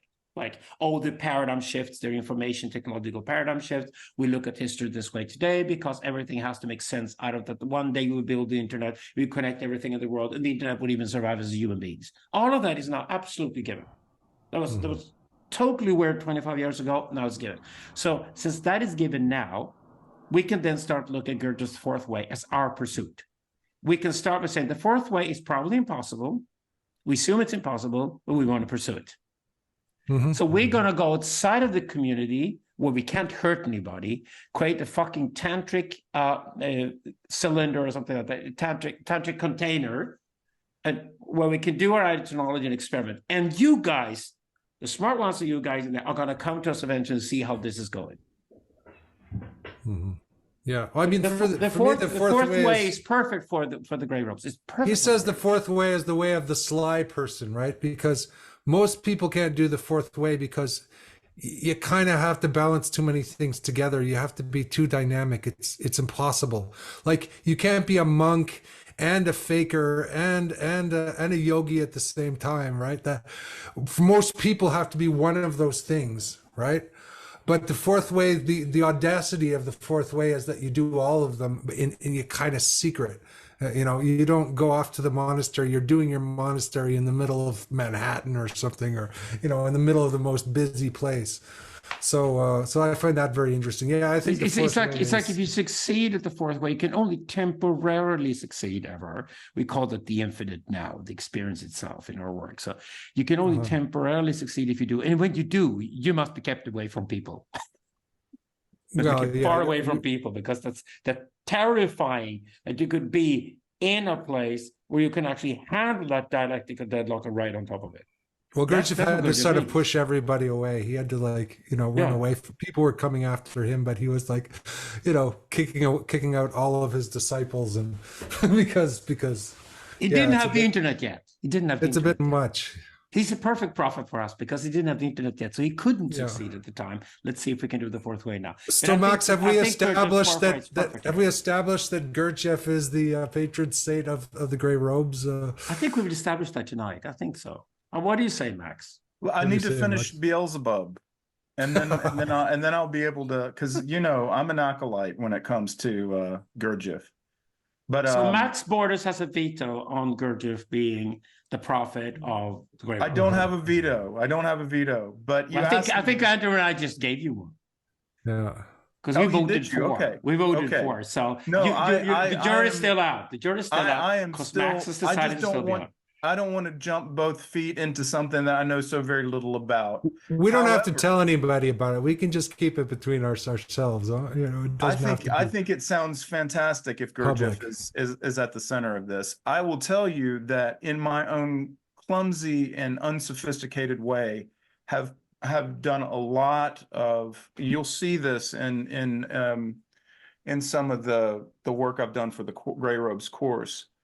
Is created these little mashups of archetypes, and done a lot of work with head, heart, gut triadic structure, and the cross-fertilization of that into creating the archetypes, you'll see all of that. They're fun. They're not rooted in nothing, but they're a playful expression for me of trying to impart some of this stuff. I look forward to sharing that with you. Well, there you go, because head is logos, gut is obviously pathos, and heart is the mythos. Mm-hmm. There you go. We finished Hegel in the sense Hegel wasn't finished. Hegel is brilliant, but actually it rhymes perfectly with Gurdjieff. And Nietzsche. Hegel, Nietzsche, Gurdjieff, all three, great. They're actually synchronized. I have really become super interested in the reconciliation of Hegel and Nietzsche. Yeah. My entire philosophical project. That's what those guys have been doing. About that. Yeah. Yeah. Yep. And so it was Sweeny who got me into Gurdjieff, and it was you who got me into Hegel and Nietzsche. And I thought never in a million years would I get into Hegel, but boy, was I wrong. Yeah. He's the best teacher ever on how to think. It's all about the method. Mm-hmm. Forget about Hegel's other ideas. It's all about his methodologies. This is just superb. Yeah. It makes you think, critically think. It's once you understand Hegelian dialectics, just like, oh, there's no other way you can think. It's just this is how you must think constantly. It hurts when you realize other people can't do that. So triadic structure that becomes a fractal, as you carry on. And he eventually says, oh, this all settles in the absolute spirit, and that is, we see that in the efflorescence of civilizations in the form of art, religion, and philosophy. But I think this ongoing pattern, this ongoing fractal pattern that never has an end, never has an absolute, but it ever erfolgende Geist is what is really beautiful. And that's the methodological Hegelianism that you prompted in me. And I already had just a very, very slight interest in the way of the fakir, the yogi, and the priest before encountering Sweeny. The monk, the fakir, and the monk. Yeah. The monk, rather. Yeah, the monk. Yeah. And the monk is the feeling person, right?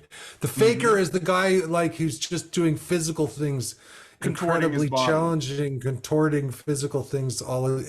He's like one of those strange guys in India that stand on their head all day long, and the monk is just all about emotion and feeling, and the yogi is mind. Actually, the yogi is the logos guy. Yogi is logos, monk is mythos, and fakir is pathos. Exactly. Yeah. These patterns return constantly. Yeah. Return constantly, and they make perfect sense. And actually, when you do gender on it, which is not done by Gurdjieff, when you do gender on this, you discover that the feminine lies with the mythos on its own as the uniter of the other two, because the masculine is this dichotomy, this fight between the logos and the pathos. Here's where Camille Paglia and I agree. What makes sense is that the logos and the pathos dichotomy, which is a conflict that's never solved, is the masculine, whereas the feminine is mythos. So feminine stands for unity. But problem then with the mythos is that because it's united, it has a hard time differentiating between fact and fiction, which men do easily if they keep the priest-chief separation within themselves. The priest is the guy of the fact. The chief is the guy of the fiction for men. So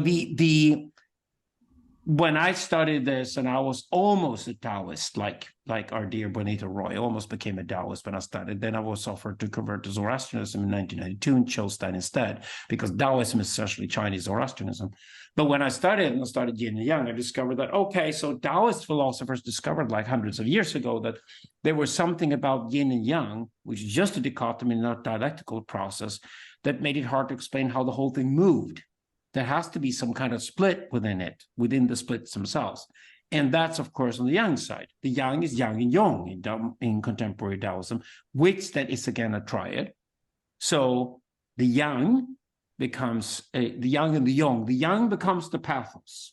because And get cosmos split. never before Oh, logos. yeah. The yang becomes the logos, and therefore we can allow the yin to be the mythos in Taoism. Fantastic. That's fantastic. Yeah. Yeah. So there's another try it again. It's repeated. It's the same thing as Gurdjieff is working with. The same thing Hegel is working with. They repeat constantly. This tried. It's repeated constantly. I think fundamentally this is the understanding of spirituality, and that's what we did. Mhm. We finally Mhm. did it in the Protestant event. This book is all about setting these things straightforward and calling it narratology, which we promote as a philosophical discipline. It should be its own philosophical discipline. All this work done on deconstruction of literature and deconstruction of history that philosophers done over the last 100 years is its own philosophical discipline. We don't need ontology, epistemology, and phenomenology to be separate. They really were united. Definitely ontology and epistemology is onto epistemology after Hegel. I would argue even that phenomenology now we more and more understand really what it is because we understand it better and better through data. We understand what senses are. We understand what sight is, what hearing things are. We understand what it means to have an experience. We get that better and better. Now we're doing that in cognitive science today. We're discovering we can unite those. Rather, what philosophy should deal with is narratology. Human beings are creatures who create stories about themselves for themselves. Nobody else is really interested. There's nobody else except for humans who are interested in it. So these stories to be created by ourselves are narratological, and they must not be reduced to anything less than the three categories that they are: logos, mythos, and pathos. Again, the mind and the heart and the gut, Gurdjieff. Hmm. So our story here is the gray robes. That's. I think this is a perfect foundation for the gray robes. I think it is. I think Gurdjieff is key. We can have other prophets, we can have other saints if we want to, no problem at all. But he is between East and West. He's a precursor. He was before digital arrived, but he's a really good master in understanding these things for us. It's a very, very good starting point. And in a way, you can't leave Gurdjieff as well, because I ultimately think the fourth way is an impossibility, and therein lies its beauty. The fourth way is like if you could live within the Hegelian absolute rather than just realizing that it's correct. The Hegelian absolute is the narratology. But the fourth way is like, oh, there's something beyond narratology. There's something beyond the Hegelian absolute. And this is what Gurdjieff is searching for. And why not? The ultimate spiritual mission.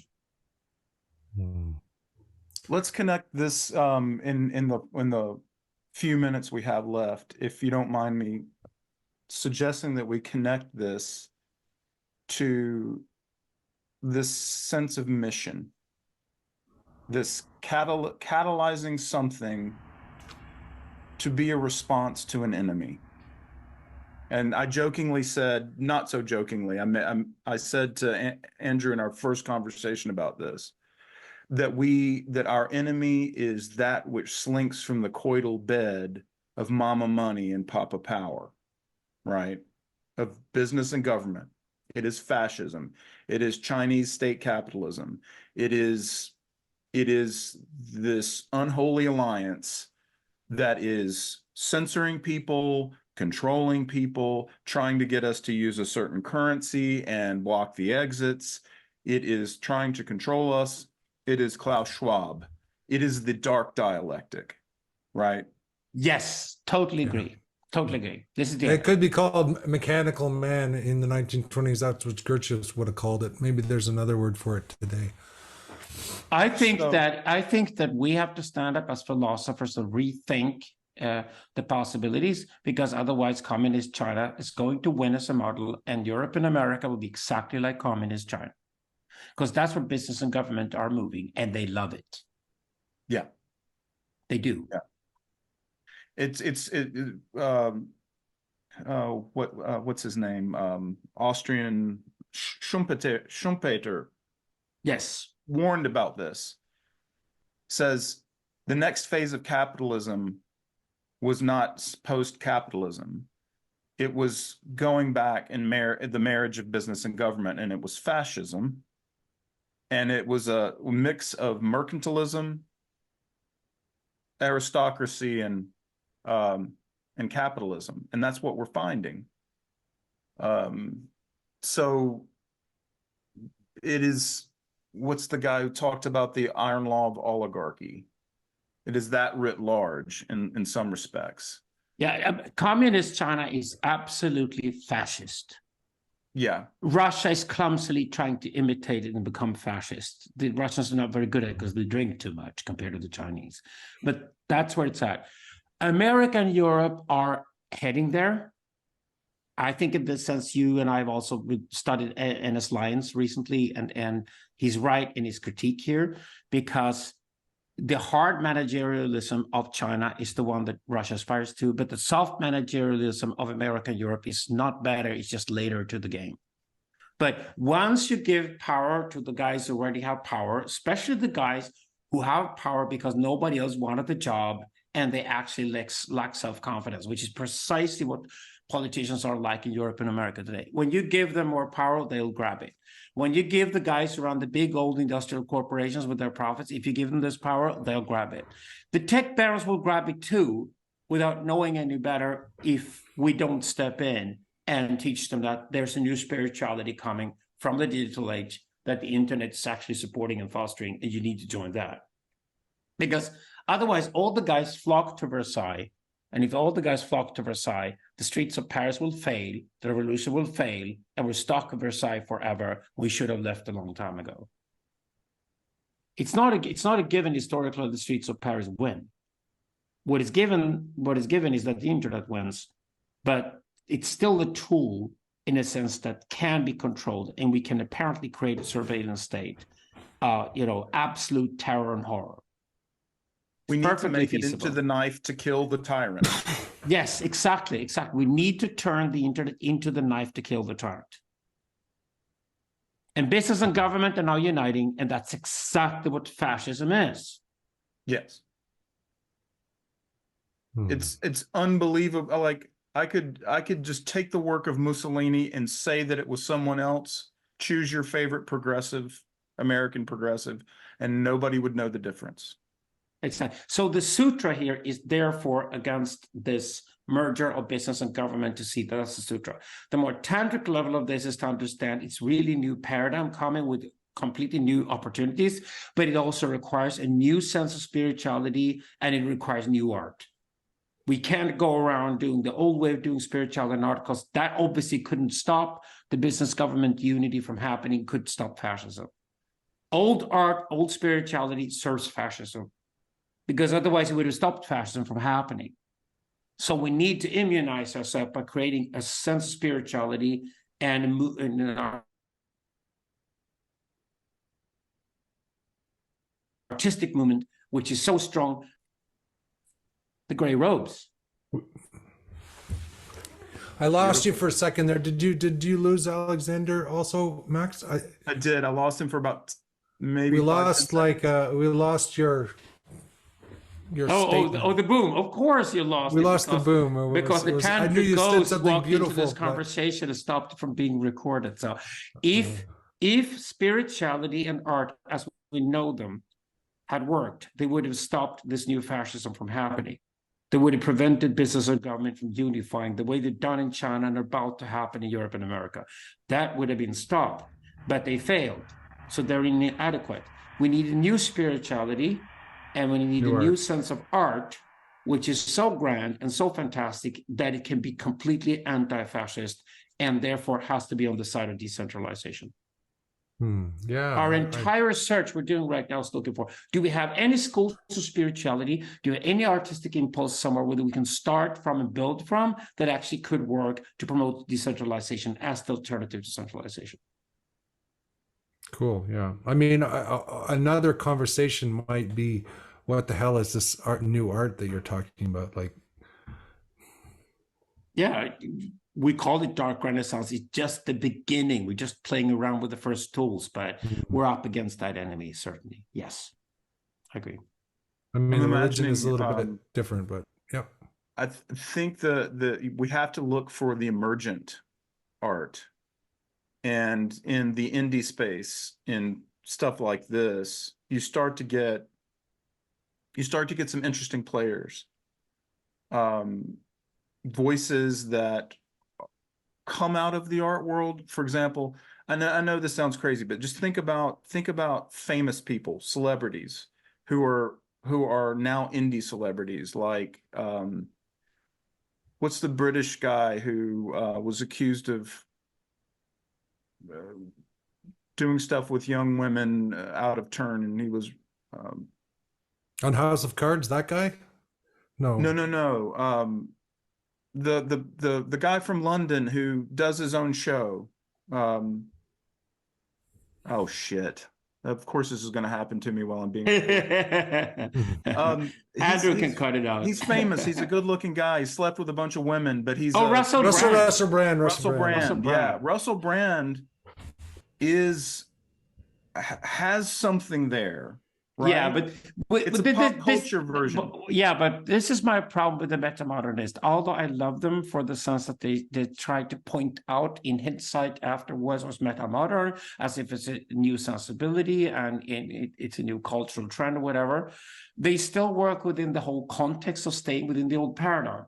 I think we're not there yet, to be honest about it. I think the imaginary comes later. I think we have to unify ourselves around the symbolic first. And then symbolic, of course, includes art. Imaginary is what we usually call political. But I'd say it's too early. I'd say that we have only begun to formulate the very conditions for something like the Grey Robes to happen, which replaces the Freemasons in the previous paradigm. And I want the university killer to happen. I want us to become redundant of universities and academies as we know them. I think that's certainly going to happen. The technologies are there. It's the next form of digitalization that's going to happen. But let's keep in touch and continue this conversation and see where we're heading. But I would advise against giving examples already that's the new thing or whatever, because I think we make the mistake of, I think it's just confusing for the conversation as a whole as well. I think it's confusing fashion and art, because I think people are confused between fashion and art, you know? Yeah. The real artists that come, they don't have like art written all over their foreheads, you know. But they're not going to come from the art world, and I know they might not even really, come really from the well. art. I work with the art world knows it's not going to produce the next wave of art in the classical sense. Whatever is art next is going to come from a whole new world. Again, they know it's going to be the streets of Paris rather than Versailles. The art world is also spinning its last few loops and trying. It's so damn commercialized now that it's more or less, it has no energy left to it. That's what and this is why I so much appreciate about what you said a couple of times, and I totally agree. And it was like a fantastic meeting of the minds. Is that a lot of this stuff needs to be reserved for the private and the underground? This has to begin with the tantric. It has to be massaged and cultivated within the tantric universe. Yes, and the sacred and the private are coming back big time as a dialectical reaction against the whole idea that we're flaunting ourselves to the world to see everything. We all went pornographic for 20 years, and it didn't work. And Facebook is just horrible. It's just nasty. Which is what you meant by art, right? I mean, that is the art thing. The art has to be. So sacred and private is where art can prosper. And sacred and private is also defending the sacred and the private. It's exactly what decentralization people do against centralization. The fascists hate sacred and private. They hate it. Mm-hmm. The fascists build huge roads, huge avenues where you cannot hide, with cameras everywhere, and then they put tanks on those roads. That's what fascists do. They hate the tiny little roads where we can hide. They hate the tantric. Yeah.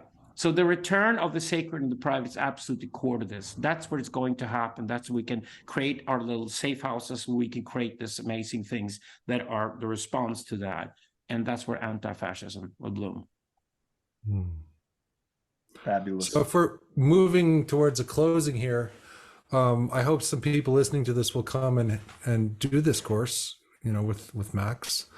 You know, me and Alexander will be there, and some other people. We are Parallax this spring. This is Barden Max Barden Borders totally. I'm doing the process event course with Tom and Mark, and at the same time, parallel with the process event course, then Max Borders is going to come on here and do the Grey Robes. And now we have Greg Henriquez as well, and also even Zach Stein is doing a course. There are great overlaps between these courses this spring. Absolutely. Which is my hope is that is that the live show portion of this course, after I deliver all of my, ruminations on things and slide decks and whatever, that it becomes more like this, that that it's real-time collaboration unfolding before our very eyes, that we are at the genesis of something that we don't know what it looks like yet. We see some contours, but the more we have conversations, the more we work together and think together, feel together, the more this stuff starts to unfold and blossom. And I'm excited about that. So it's probably less a course. I mean, of course, we want to answer questions. Bard's been doing this shit for years. I have too, frankly. It's taken a different turn. Sweeny, you've got silver hair. You're a good-looking man, but you're no spring chicken like us either, I guess. But that experience, we of course want to bring that to bear to anybody who comes in the course, but we also want to invite people into the collaborative process, I think. Great final words for this conversation. Wonderful. Yeah. Better. Thank you, Max. Thank you, Alexander. Max. Thank you, Andrew. Max, you've got the Holy Spirit, and that's why I asked you to do this, because there's something really alive here, and so. Hallelujah. Love you guys. Talk to you soon, I hope. Big love, guys.